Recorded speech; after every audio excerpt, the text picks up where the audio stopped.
I shared it on the MTLKBA page as well. Oh, I see us. People will be able to see this later. So if you're joining the recording, thanks for joining us. I'm so happy to have this beautiful curated talk by Cuarta. Before we start, I want to acknowledge that Because we don't have any pictures together. territories of the museum, scholarship for LQ people, through his homelands, and as artists as myself and Van Gogh Jam, work that we try to do here to help reconciliation of rights to Indigenous people here on Turtle Island. I'm not going to talk anymore. I did this last week, the other week with Twisted. This is all about y'all. So Cuarta, I got Cuarta, which is a really good friend of mine through the ballroom scene here in Canada that we were able to make this happen. So I was like, I had opportunity to do this talk. I want Cuarta. So they created talk. I'm gonna stop talking. Goodbye. Enjoy. Thank you so much, Ralph. And also, would it be possible for you to check on the Facebook if there's like any comments or questions? Because I can't really check both at the same time because I'm on my phone. I have it So open like, up. that'll be fab. So yeah, hello everyone. So Ralph proposed to me to have like a little talk as a build up for the Posh Ball that's happening online on July 31st. So I had the idea to call my mother and Selena and talk about like Latin American contributions to American ballroom, and also talk about adapting ballroom to the Latin American context in like a respectful way, in a way that's like respectful to Black American culture, and that honors the legacy of the originary femme queens that are Black, Afro-Latino, and Latina. So yeah, I wanted to talk about different things. So I wanted to go through the icons and legends from old school ballroom that have influenced us, and just kind of like start from a historical kind of point and then go towards actuality and like the current context of ballroom. So thank you so much, legendary Chloe West and Selena West, for joining me. Let's go. You all look great.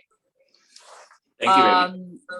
So yeah, I think not everyone has the privilege of being mentored and having the information of ballroom accessible. You know, like you mentored me, you taught me about so many people and like Vogue and ballroom history, and I don't think everyone has the same privilege. So I'm happy to have this space so that people can ask questions and like they can access information that usually is transmitted through mentorship and like orally, rather than like studying it from like a book or something.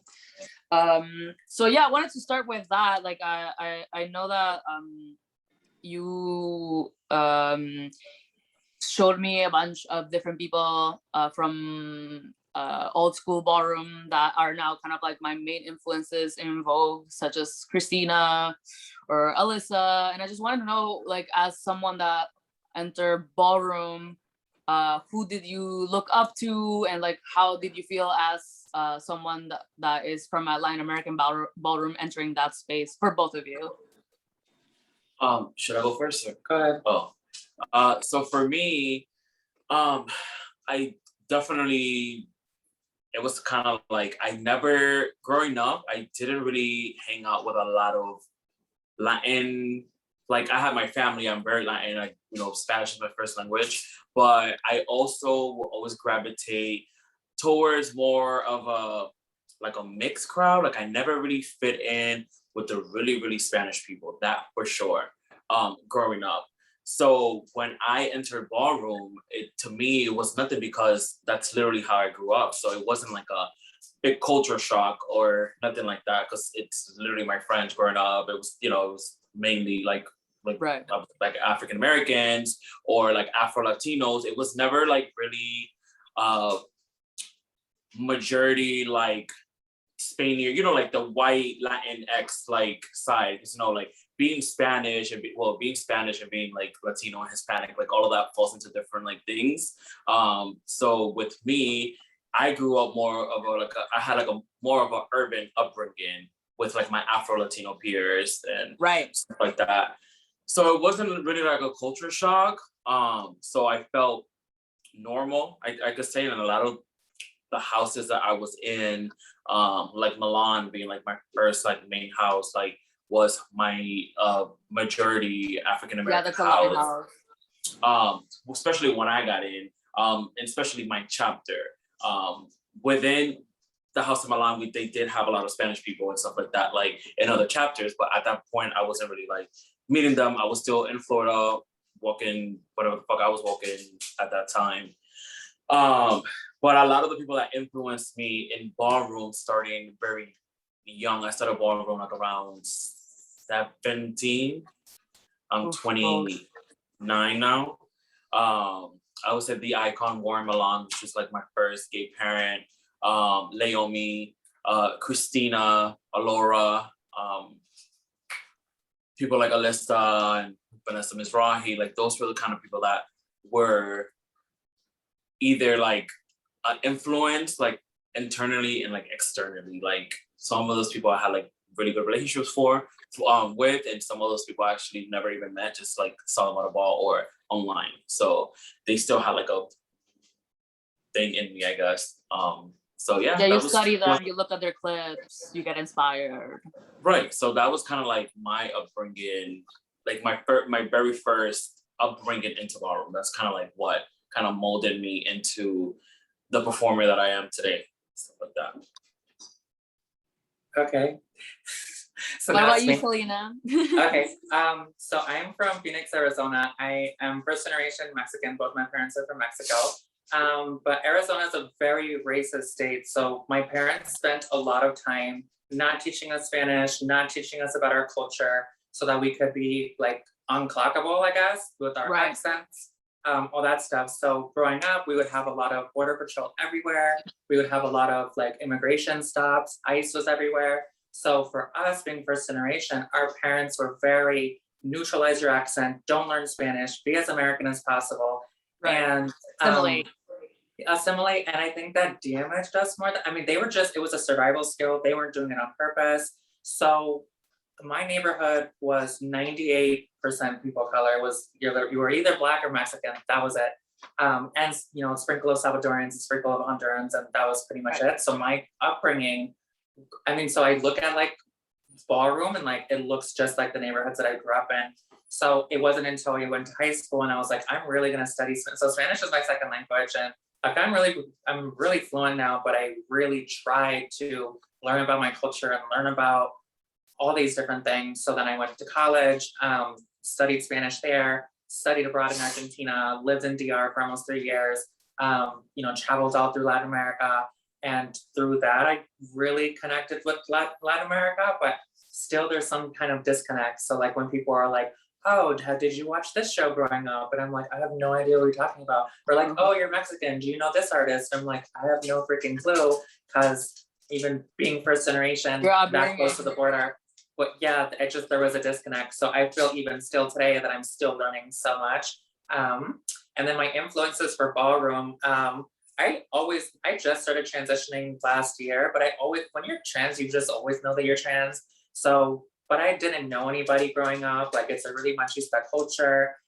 There weren't any really out trans people that I could talk to or see or were visible in Phoenix, Arizona.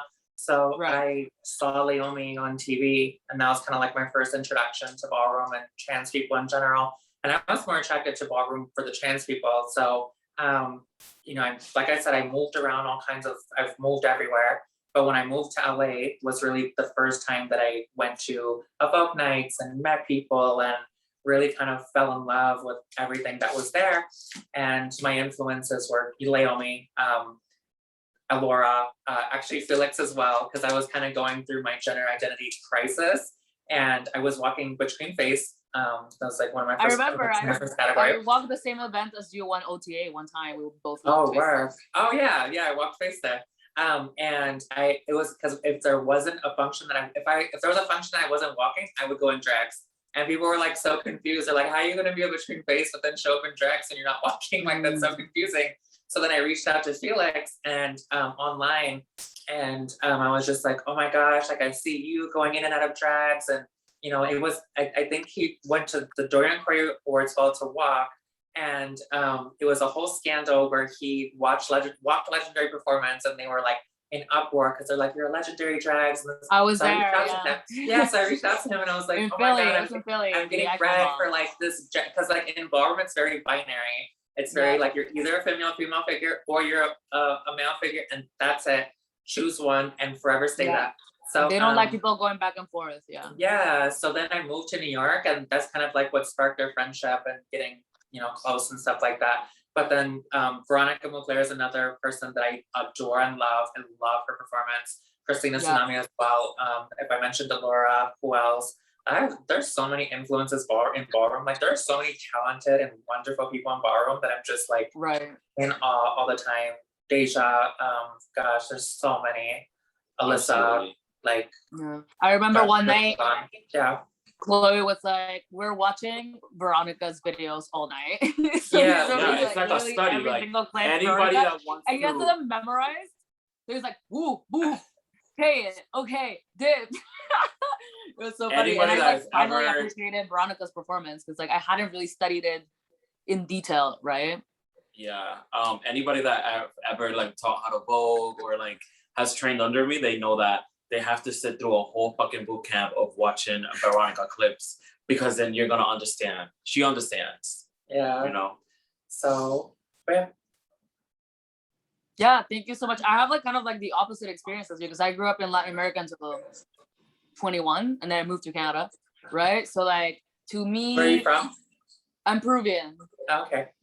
So to me, I associated kind of like Latin American values with like very rigid gender roles, and very like, if you're a woman, you need to look like this, talk like this, behave like this, blah blah blah. So like when I moved, I was like, I don't want to see any Peruvians, I don't want to fuck with any Peruvians, I don't want to be around these people. They're like so misogynistic, they're so sexist, they're so homophobic, blah blah blah. But then when I started getting into ballroom, then I just kind of like reconciled with like my femininity in a healthier way through Vogue. So then I was just like, oh, so like there is an overlap of people that come from a Latin American background that also have gone through that upbringing of very rigid gender roles, but that kind of like work through them and like transform it into something positive through ballroom. So like that was just kind of like my experience going into ballroom. It was just kind of like linking with other people that have had the same kind of like traumatic Latin American experience of like growing up in the third world, and then just kind of seeing femininity less like a prison and more like something that you can subvert and empower yourself with.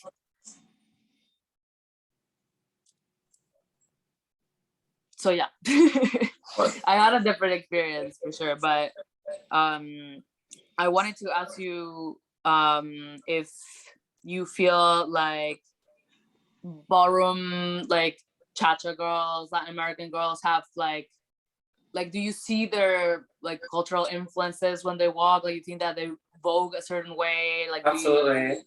Yeah, I definitely feel like I guess it comes down to like your culture and how you grew up. Like obviously, like I grew up like listening to freaking salsa music every morning. So like I've learned how to dance salsa. Like I have that rhythm in me. So it's like someone that didn't have that same upbringing might not have the same flair or understand the movements, you know, differently. You know, it's kind of like that. So absolutely, I feel like certain girls would definitely have a flair to them where you'd be like, oh, work, I know she's Spanish, bitch, is giving me salsa merengue, get out there. Or even like the other opulent categories, like if you grew up watching telenovelas and these bitches going to the store in fucking full beat and some heels, like that's definitely how I feel my presentation as well. Like I always want my hair done, always want my makeup done, I'm always in a heel, and that's possibly because I associate like woman with telenovela, and that's also a cultural influence.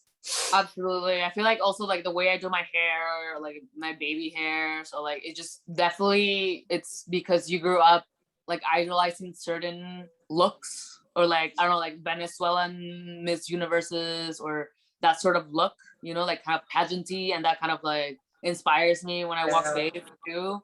So like I feel like I draw from that, and I draw from like cultural aspects as well. I think we have a question in the chat. Let me open that up. And like also everyone that has a question, feel free to ask either in English or Spanish, because we all speak both English and Spanish. So Elisa Rosario says, is ballroom in Latin America different from ballroom in North America in terms of fashion and cultural values? Ooh, she beat me to the punch, because I was gonna definitely bring that topic up since it's a little bit hot these days. But yeah, have you been? I think Selena, you've been to Mexico and to balls. Yeah, in so I walked Mexico. like I think What's your 2 or 3 perspective? balls in Mexico, and it's completely different, but still. So I mean, I don't know if you want to start or I start, but okay. So I've been to Mexico to walk a few balls, and I actually loved it. I had so much fun, but it is completely different. Like the fashion categories are. I'm fucking. The fashion categories are different. The interpretations are different. So it's kind of like a can of worms. So I went more of like an observer. Like I didn't go. I mean, this was a time where I like was still learning about ballroom in North America as well. But the things that I could see that were different were like the fashion categories, where they might interpret it as like a designer's delight, where they're creating something. So in Mexico, they're creating a lot of their effects versus like no shade. In North America, a lot of times we're ordering things on Amazon. It's like getting there the day before. You see the same skirt in 40 other Vogue femmes. Where in Mexico, like I said, they're creating their own stuff. Plastic surgery isn't as huge there as it is here in North America. So a lot of times you might go to a ball where there's not even a realness category at all, because the femme queens, that's not something that they want to do. Or the face categories, for example, sometimes it's more of a fantasy thing, you know what I'm saying? Because in North America, a lot of times to walk certain categories, you need to be searched. So it was kind of fun to kind of take things back to more of a fun time where, you know, maybe face wasn't so rigid. It's a question of I had access. a great time. Also, because, for example, when I lived in Peru, like I didn't have access to buy a designer or anything. So if I was walking there, something that's like a fashion category, I wouldn't have access to like the kind of fashions that I have access to now. Because it's just a question of access, I think. And like same with like surgery, like I feel like people have less access to that sort of procedures there, and it's like pricey compared to the currency. So like I definitely, that influences part of how they do things differently. However, I was gonna ask, where do we draw the line between adapting ballroom to their context or to the context in Latin America, not just Mexico, I'm speaking in general. Okay, so where do we draw the line where like this starts being kind of like a parody of ballroom and not like actual real ballroom? So this is my thing, right? So I obviously respect Selena's experience, because you know something that she experienced. But from my personal experiences, I've never been to Mexico, but I have been in ballroom for a very long time. Like I've said, I'm Latino and I've been around the girls and stuff like that. I find it a bit, so I don't want to use the like how Selena was like, well, you know, they can't afford surgeries or this and that, and I get it. It's Mexico, third world country. No, like second world, whatever. It's Mexico is not the USA, but you know they live in poverty, so I get it. But there are a bazillion trans women in Mexico, so like I don't want them to be like, well, you know, I'm poor and I can't afford surgery, so I'm going to now step into a scene that doesn't really belong to you.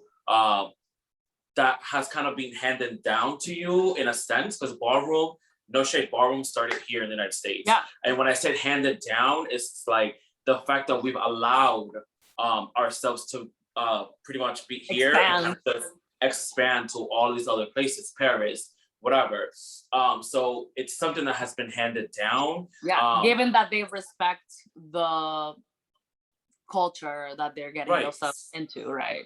So when it comes to things like not having realness at a ball, don't have realness at a ball.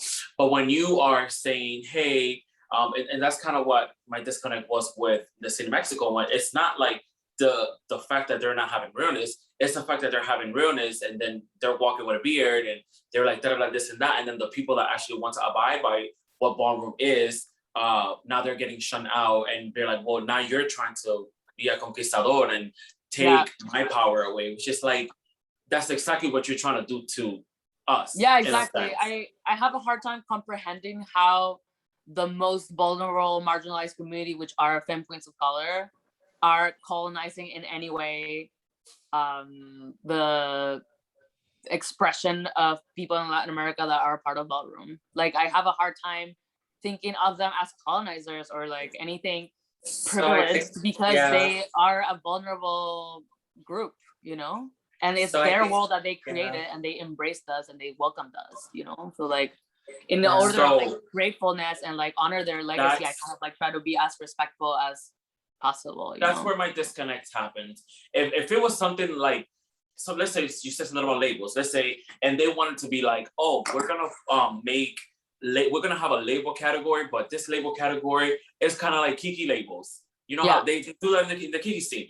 We're gonna make something that looks like, we're gonna take fake Gucci, like buy fake shit, or like get fake shit, or make it, and we're gonna call it this label or whatever. I get it, because things like that happen in the Kiki scene, but that's not so in depth as far as like completely changing and bashing people for not wanting that. I agree with that. I think that there's essentially two different types of people, types of groups, ballroom groups in Latin America.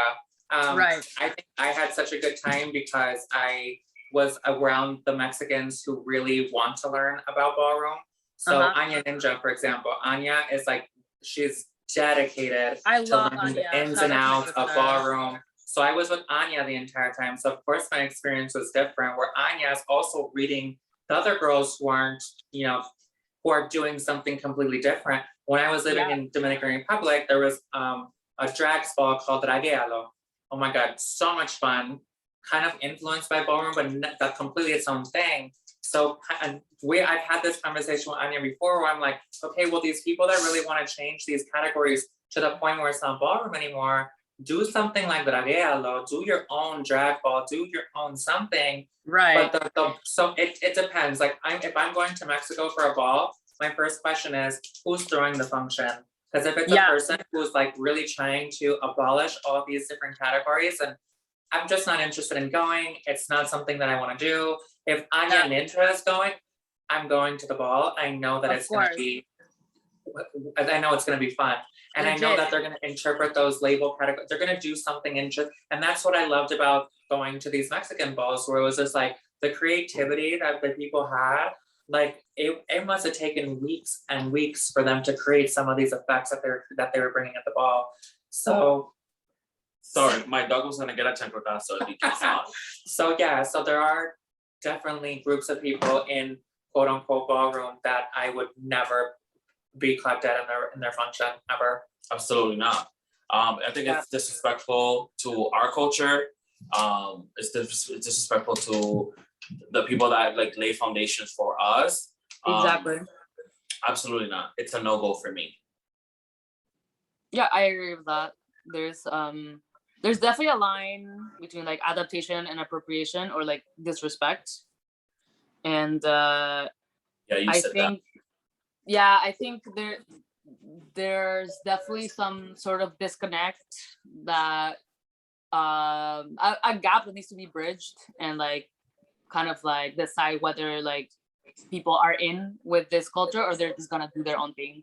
But like, to just do your own thing. If you don't want to buy what really ballroom is, then it's like, in a sense, you're being disrespectful, and do your own thing. And I'm going to continue to call you out, and you could get upset, and you could go report me to whoever the fuck you want to report me to. But I'm going to always defend my culture, which is ballroom. This is mine. Yeah. So I think we're really understanding of like categories being spun in a way that's culturally appropriate. And one of the things that I thought was really cool is that they would throw functions that were very, very Mexican. They would have categories that were very Mexican. And like, kind of like me trying to learn my culture, because I kind of didn't get a lot of it growing up. I'm like, oh my gosh, this is so much fun. Oh my gosh, this is this. Because Mexico has so much really rich history. So I had an awesome time, but you're right. There is definitely a line of when it's not ballroom anymore. Mm-hmm. so I guess like when, as far as like, you know, American houses there, North American houses there, it's something like we have a Costa Rican chapter, and I don't think I would never, like, I would be highly upset if they were doing the same thing, changing the categories to a point. Like I would be, no, it would not happen. And it's not like I say, when I say things like, oh, ballroom is mine, I'm not saying that I own ballroom or it's only for me. Ballroom is for everyone. It literally was a place created for people that were shut out. But there's a rich history and there's a way of being that comes down to being a part of ballroom. So if you want to be here, then you need to understand that we've been here. It's like literally me going. It's like literally me going to Mexico and say, well, you know what? I don't like your national anthem anymore, but I really want to sing it. So I'm just gonna go ahead and change it. So I would go ahead and associate. So one of my best friends, her name is Concon. She's Dominican, but she is a professional samba dancer.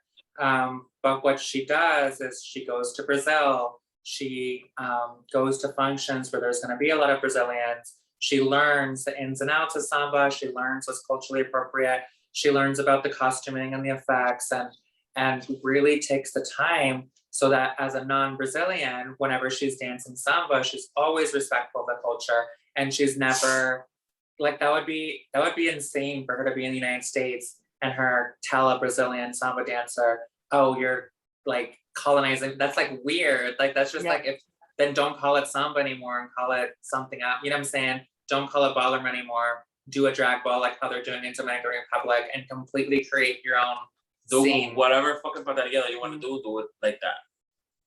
Yeah, I'm also on your side on this one, Selena, because like I've definitely seen stuff that is very inspiring and it's very connected to the regional the region that they're like throwing the ball at. Because I feel like I've walked in the past with, like, for example, traditional Peruvian outfits. And I felt great about it, obviously, but it's not like people got the reference necessarily because they don't know, right? So like to be at a place where you can wear the stuff that is culturally and people your get cultural it. heritage, and then people understanding and like praising your take on it, that is something that we wouldn't necessarily experience in North America. So like that part, I'm like, I got excited about because it's like, you know, like it's like people speaking the same language, but like culturally. Of course. Yeah. But yeah, there's definitely some sort of like disconnect with how there's like been like disrespect towards legends, or like they think that like the hierarchies of ballroom are like oppressive, or like they don't respect the mainstream houses and that sort of thing. And that's kind of when it does turn me off, you know.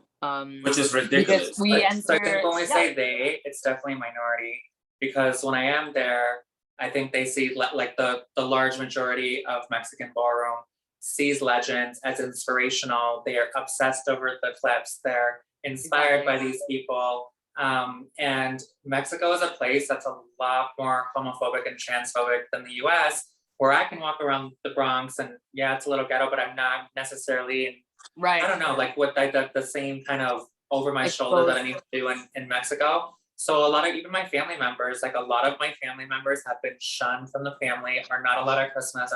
And so that happens in the United States, but I feel like in Latin America, it's a lot more. So sometimes the people get really passionate about a queer space, or just, but yeah. But I would say that people wanting to change ballroom is a small minority, and the leaders in Mexican ballroom are also not okay with that. So I think the next question would be, well, okay, well, how do we kind of unify these two scenes? And exactly.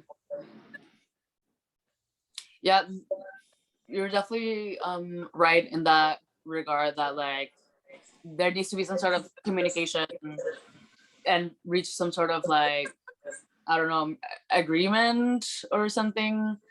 Because yeah, like I feel like everyone that enters ballroom kind of has this duty to like carry its legacy with it. Like every time we're like at like attending a function or something, or like do an LSS, or like every time we like, it's kind of like we represent ballroom in a way everywhere that we go, and at the same time we're always carrying that like respect for that legacy with us. Every time we vote, we're honoring like the femme queen originators, you know, like I think that everyone absolutely. that is in ballroom That's why I'm understands so like, that. Definitely. I'm sorry.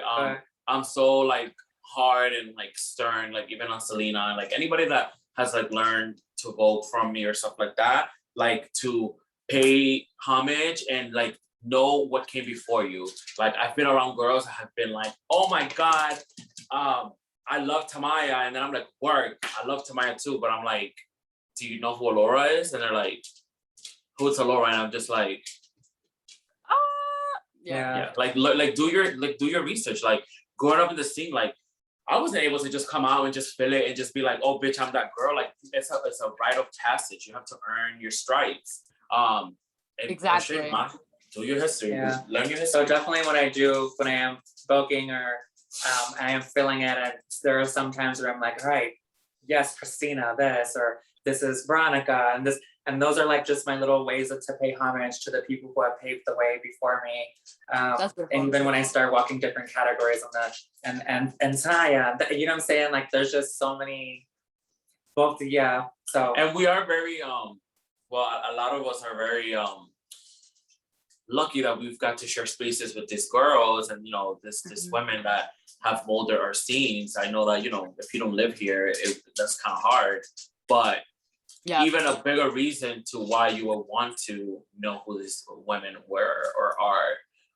So yeah, no excuses. So whenever they talk about colonizing, I find it a little bit weird because it's the same, that's majority Black and majority, you know, brown or Black trans people. So it's kind of like you're kind of being really disrespectful to the people who created this scene before you. Exactly, because also they lived in another decade where like their situation, hello Artemis, where their situation was even like worse, right? And like, yeah, we can see how like people that live in the first world have some sort of privilege over people that live in the third world, but that does not make their situation like unidimensional, you know, like they have also complexity to their realities, and they didn't necessarily had an easy time when they were existing, right? That's correct. So ballroom was created in times where girls weren't getting plastic surgery and surgery wasn't covered under insurance, and people didn't have a lot of money. So, and that's when the people were most creative.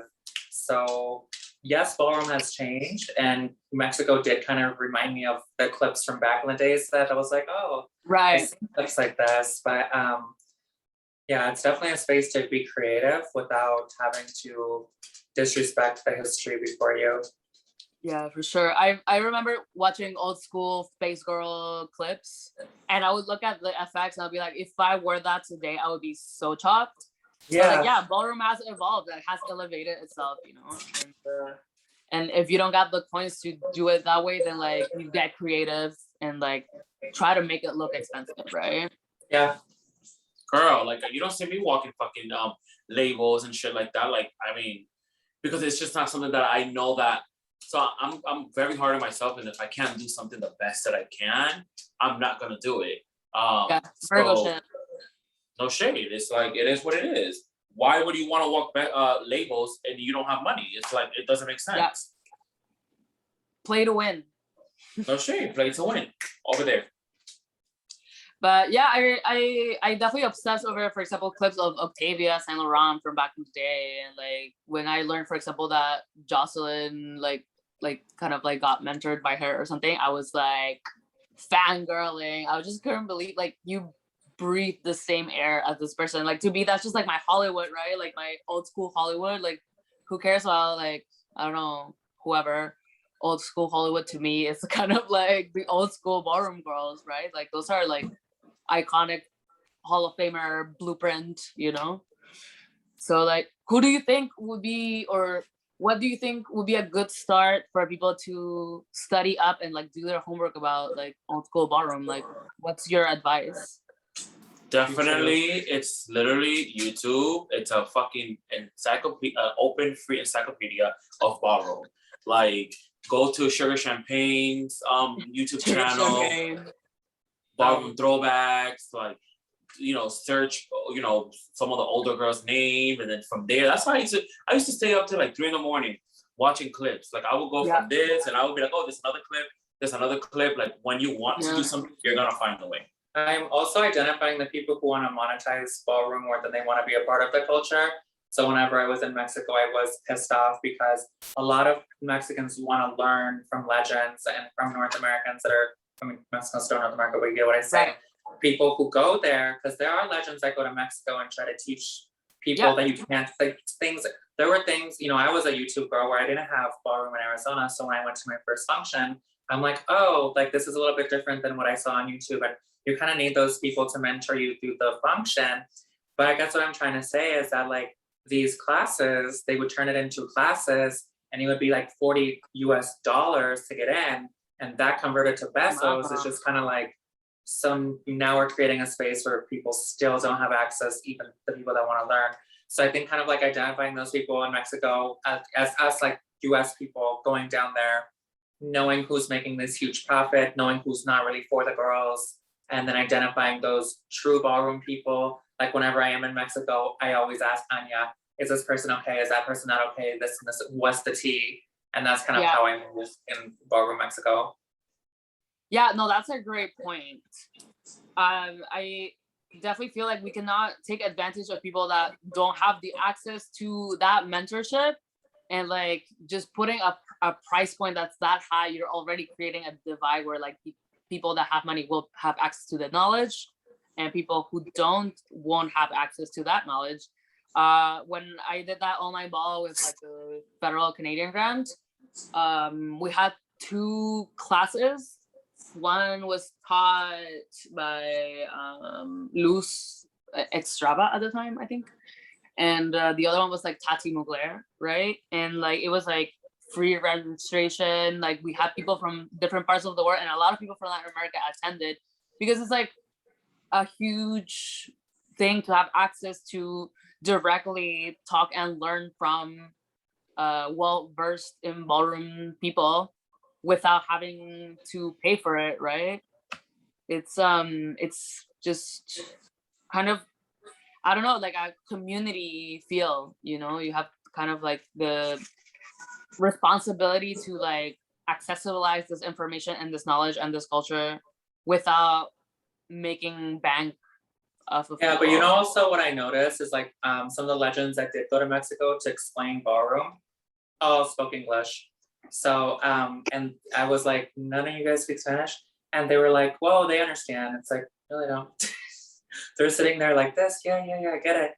Complete cultural disconnect. So even like all these people who have gone to Mexico and been like, oh yeah, well, I tried to educate them. It's like, you try it in English. Yeah, exactly. Why do people need to adapt to you when you're the one that's exactly? So I feel like this might open up a possibility of people that speak Spanish in the scene and that are names in ballroom to kind of look at the possibility of going themselves instead of people that only speak English, as a way to just kind of bridge that like language barrier, like it might be a start for like being able to translate and adapt ballroom culture through someone that can kind of tap into both worlds, like a Spanish speaking world and a English speaking North American ballroom world.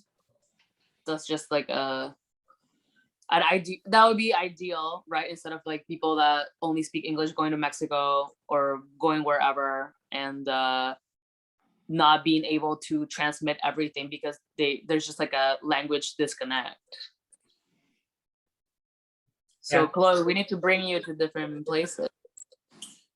Yeah, I'm down. I'll fight, so I'm okay. Yeah, you got your passport ready now. We have a question here in the chat. It says, it might be a tangent, but on this tip of appropriation, what do y'all think about the influx of IG TikToks that are devoted to ballroom, but not created by people from ballroom, like from New York, or even touched it? I haven't seen them, so clearly there's a disconnect. Yeah, I don't have TikTok actually. I don't have. Well, I don't really use TikTok. I think that's like a generation thing. Yeah, different, just 'cause like we a do have- generational thing. I I'm do not have a gonna lie, niece. She's like going viral on TikTok and is super excited. Shout out to Ziggy. But so I don't know. That would be a more question for Ziggy. Ziggy.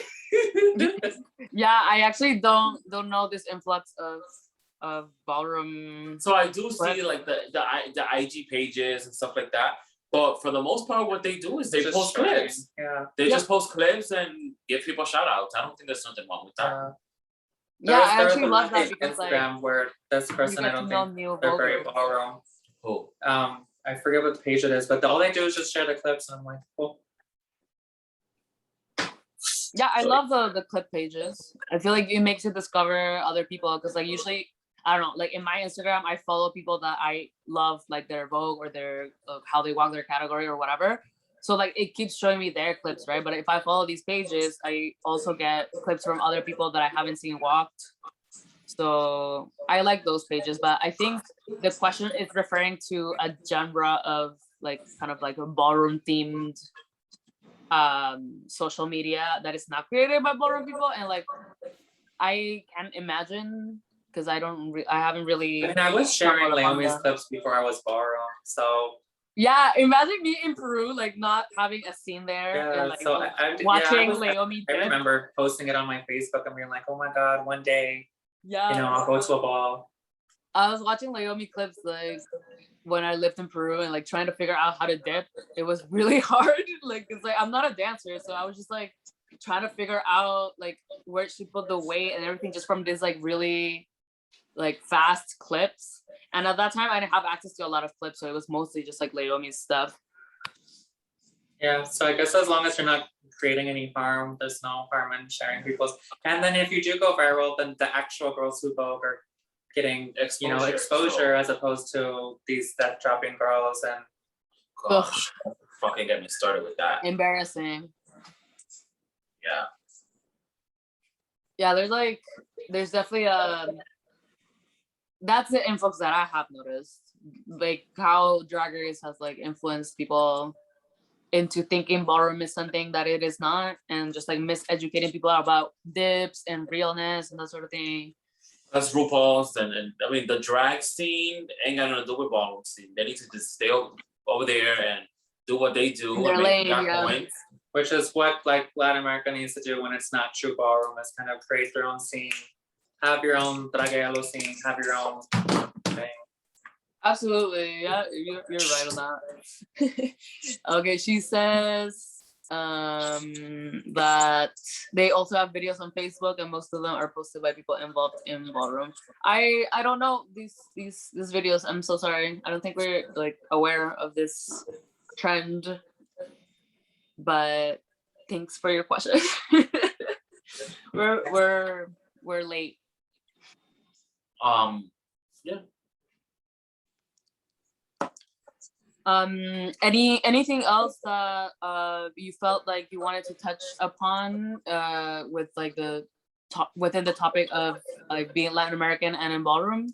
I would just say for us to also be kinder to Latin America, whenever they aren't doing things quote unquote correctly, maybe we don't start the conversation out by, calling people out, neither teaching, and if they don't want to be taught, then there are tons of Mexican ballroom people or Latin American ballroom people that actually do want to learn, where you can dedicate your time to. Yeah, exactly. And we should all go to more Latin American functions because there are so much fun. Yeah, I'm like dying to go. I have a little plan to visit one of those functions soon, cause they look fun. Tons of fun. I'm with it. I'll see where I go first. I'm a stern I cookie. definitely want to go to Colombia. I definitely want to go to Brazil. I would like to go to I Brazil, definitely want to go to Costa Colombia. Rica. Brazil has a huge scene. I'm like Yo, always Brazil, surprised. like, I really want to go. And the femme queens are like on fire in Brazil. Wow. They really have untapped talent there. Like, yeah, and I see so many like houses, like tiki houses from different cities, and like I look them up in the map, and they're like so far from each other. But then they do like a MAC kind of like type function for like ballroom in Brazil or something, like a mainstream function, and I have my visa for Brazil, but I can't like, find it. So many people. I'm like, how did this happen? Like it spread like wildfire. Yeah, I have my visa for there, but I can't find it. So I guess I have to get another one. Yeah, I want to go. I think the only legend in Latin America is from Brazil. Shout out. She's an extravaganza. Who? She is a cis woman that's called Bruja or something. Is she a real legend? Yeah, she was deemed by like Jose Extravaganza, I think. Like is she's she like a real? Yeah, like real, like mainstream first legend. She walked legendary performance out here. I think she walks New Way and Vogue Femme, but I could be wrong. But I think that's her. Those are her categories. But yeah, she should come. There was this femme queen from Brazil, Michaela Revlon. She stormed a ball in Paris, I think, when they were doing like team performance, and like different countries have like teams. Had like teams that she made like such a moment, and I was like, yo, ballroom Latin America is storming. Yeah, there's a lot of talent in like ballroom Latin America, a lot. Like when I tell you I just sat there and I walked between face there, and when I just sat there for the rest of the ball and just watched everyone, oh my god, it was so much fun. Because also the sidelines were fun too, like the sidelines, like, and then in between the categories they play like reggaeton. And I would just be shaking my ass, and I'm like, oh my god, this is so much fun. That's what I do at my balls. Like I just like put a DJ that's like Latin, so like they play the beats, but then like when there's a break or something, I'm like, play me some Bad Bunny, please. Yeah. Give the girls what they want, and I'm the girls, because like. Give the girls. My balls. I'm like, play whatever the fuck I need you to play, okay. But yeah, it's different. It's different. I definitely want to also experience it, and I feel like going as an spectator, you kind of like enjoy balls more, because there's like no fucking shade, yo. You just like go there, sit pretty, look at everyone, experience every category. You don't miss anything. You don't have the pressure of like I have to walk. Changing. You have to like go change, miss your category, whatever. It's so fun. I see a comment here. Oh, it says 10 minutes till we're over. Perfect. So, and then Chloe, do you have anything else to add? Like Selena? No, I think I've said everything that was in subject. I think we've made it very clear to the girls. Yeah, I think you have. But yeah, I think we could also say it in Spanish to like kind of bridge that language gap that we were talking about. Si van a ser parte de Ballroom, respeten lo que es el verdadero Ballroom y respeten el legado de las femcuinas originarias. Dale, femcuinas. O si no, van a seguir siendo unas nacas que no pertenecen a nada. Diablo. Chao, me voy. Cancelada. Di que me cansé. Thank you so much, Ralph, for the space. It was really amazing to have legendary water bottle. Legendary water bottle. Golly Key.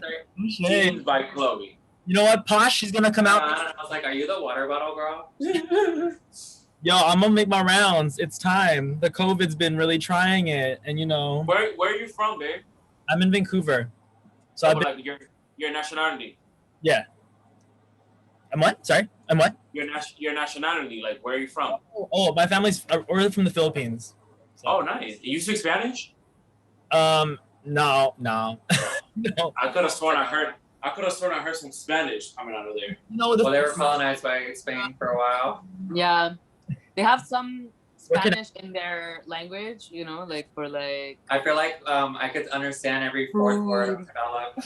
Yeah, they say stuff like "guapo," for example. Yeah, they'll be like "pasta cuchillo" or something. I'm like, what? Yeah, Cuchillo?